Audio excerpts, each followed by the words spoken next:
అదే RTV app వార్తల్ని క్షణాల్లో చదివే అవకాశం ఉంటుంది. ఒక న్యూస్ పేపర్, ఒక టెలివిజన్ ఛానల్ మీ చేతుల్లో ఎప్పుడూ ఉంటాయి. నా పేరు పి చరణ్ సాయి యాదవ్.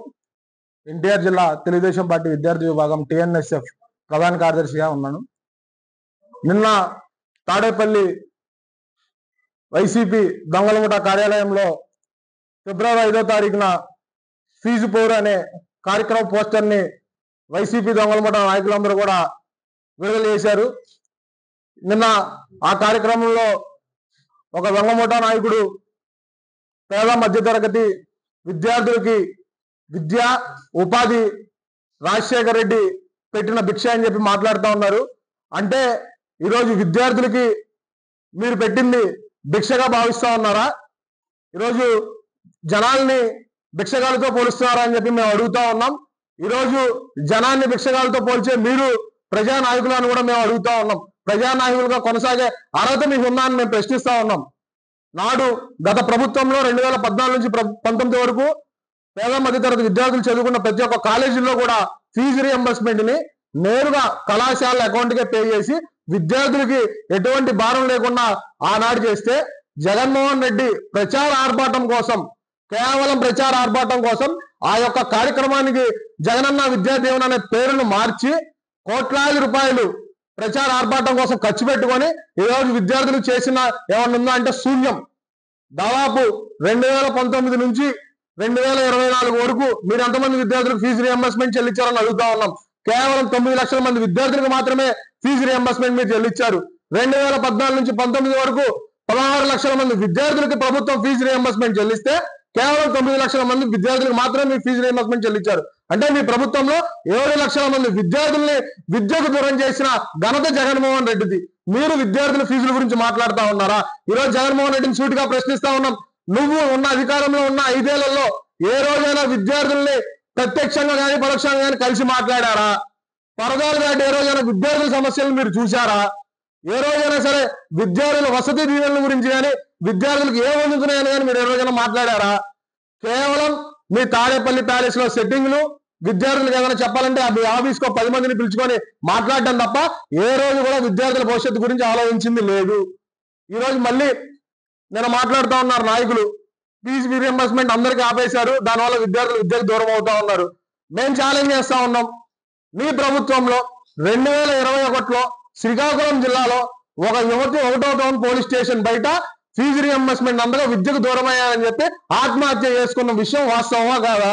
ఇదే విజయవాడ నగరంలో 2022-23 అకాడమిక్ ఇయర్ సంబంధించి ఒక స్టూడెంట్ ని 50,000 రూపాయలు ఫీజు పెండింగ్ ఉందని చెప్పి కాలేజీ నుంచి కాలేజీ యాజమాన్యం బయటికి పంపిస్తే ఆ విద్యార్థి మనస్తాపానికి గురైంది వాస్తవమా కాదా? 2021-22 అకాడమిక్ ఇయర్ సంబంధించి నెల్లూరు జిల్లా కావల్లో నర్సింగ్ విద్యార్థులు 30 మంది ఫీజులు కట్టలేదని కాలేజీ నుంచి బయటికి పంపిస్తే వాళ్ళందరూ రోడ్లపైన కూర్చున్న మాట వాస్తవమా కాదా? మీరు విద్యార్థుల్ని విద్యను దూరం చేసిన మీ ప్రభుత్వం ఈ రోజు విద్యా వ్యవస్థ గురించి ఏ విధంగా మాట్లాడాలని చెప్పి మీరు అనుకుంటా ఉన్నారో మేము అడుగుతా ఉన్నాం. ఈ రోజు రాష్ట్రంలో విద్యార్థులందరూ కూడా కూడబలుపుకొని యుద్ధం అన్నావు సిద్ధం అన్నావు. ఈ రోజు విద్యార్థులు కూడా అందరూ కూడబలుకొని మీరు సిద్ధంగా ఇంటికి పంపించిన వాస్తవం కదా? ఈరోజు మళ్ళీ నిన్నేమో రైతు పోరని చెప్పి రైతులతో ప్రభుత్వం మీద వ్యతిరేకంగా పోరాటం చేయాలనుకుని అట్రఫ్లాప్ అయ్యావు. మళ్ళీ ఈ రోజు విద్యార్థులు తీసుకొని వచ్చి మళ్ళీ విద్యార్థుల జీవితంతో ఆడుకోవాలని ఆలోచిస్తా ఉన్నామేమో. దయచేసి సజ్జల మాటలు వినడం మానేయండి మిస్టర్ జగన్మోహన్ రెడ్డి గారు. వాస్తవాన్ని మీరు రోజు చూడండి. ఈ రోజు రాష్ట్రంలో లోకేష్ గారు విద్యాశాఖ మంత్రి అయిన తర్వాత అనేక ప్రపంచ స్థాయిలో గుర్తింపు పొందిన అనేక యూనివర్సిటీలు ఈ రోజు అమరావతిలో తీసుకురావాలని ఆయన చేస్తున్న కృషి మీకు కారణం లేదా? ఈ రోజు రాష్ట్రంలో కేవలం మీ ప్రభుత్వంలోనే 4,271 కోట్లు నువ్వు వెళ్ళేటప్పుడు బకాయిలు పెట్టావు. ఈ మాట వాస్తవం కదా? నిజంగా నువ్వు ఎందుకు విడుదల చేయాలి 4,000 కోట్లు? ఈరోజు 4,000 కోట్లు బకాయి పెట్టిన 420 జగన్మోహన్ రెడ్డి అని మేము చెప్తా ఉన్నాం గర్వంగా. మీలో ఎవరికైనా సరే నిజంగా విద్యార్థుల భవిష్యత్తు గురించి మీరు ఆలోచించాం మేము మాట్లాడామని చెప్పి ఆలోచన ఎవరికి ఉంటే రండి, మేము ఛాలెంజ్ చేస్తా ఉన్నాం. మేము సిద్ధంగా ఉన్నాం. గత ప్రభుత్వంలో విద్యార్థులు విద్యకు దూరమైన మాట వాస్తవం. పీజీ విద్యార్థులు రియంబర్స్మెంట్ క్యాన్సిల్ చేసిన జగన్మోహన్ రెడ్డి. ఇంటర్మీడియట్ విద్యార్థులకి ఆఖరికి తినే అన్నాన్ని కూడా దూరం చేసిన వ్యక్తి జగన్మోహన్ రెడ్డి. ఈ రోజు కూటమి ప్రభుత్వం అధికారంలోకి వచ్చాక 788 కోట్ల రూపాయలు మీ బకాయి చెల్లించింది. ఈ రోజు 10 లక్షల మంది విద్యార్థులకి సర్టిఫికేట్స్ ని విడుదల చేస్తున్నామని చెప్పి కాలేజీ యాజమాన్యాలతో మాట్లాడి ఈ రోజు విద్యార్థుల రాష్ట్రంలో ఎక్కడా కూడా విద్యార్థులు అనే వాళ్ళకి ఇబ్బంది పెట్టద్దు, ఆ విధంగా నోటీసులు అందజేసి కాలేజీ వాళ్ళకి కానీ యూనివర్సిటీల్లో కానీ అందరికి కూడా తెలియజేసింది ఈరోజు ఈ కూటమి ప్రభుత్వం. ఈరోజు కూటమి ప్రభుత్వం అధికారంకి వచ్చాక ఎక్కడ కూడా జగనన్న గోరు ముద్ద ఇంకో ముద్ర నీ పేరులా పెట్టుకోలేక మా ప్రభుత్వం ఈరోజు ఆంధ్రప్రదేశ్ కి అన్నపూర్ణగా భావించే డొక్కా సీతమ్మ గారి పేరుతో ఈరోజు ఇంటర్మీడియట్ విద్యార్థులకి డొక్కా సీతమ్మ మధ్యాహ్న భోజనం పథకాన్ని ఈరోజు ఇదే విజయవాడ నగరంలో విద్యార్థుల ముందు రాజకీయ ఆర్భాటం లేకుండా చేసిన గొప్ప వ్యక్తి లోకేష్. ఈరోజు మీరు మాట్లాడతారు విద్యా వ్యవస్థ గురించి.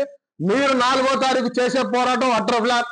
నిజంగా కనుక విద్యార్థుల భవిష్యత్తు గురించి కనుక మీరు ఆలోచించి ఉంటే ఈ రోజు మీరు పశ్చాత్తాపం పడండి.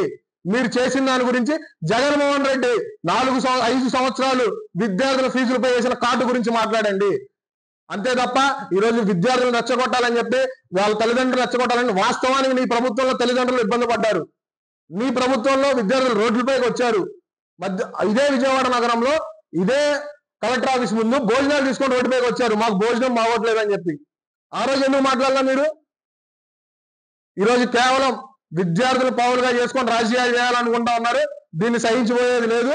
రాష్ట్రంలో విద్యార్థుల చేతుల్లో పవర్ ఉంది.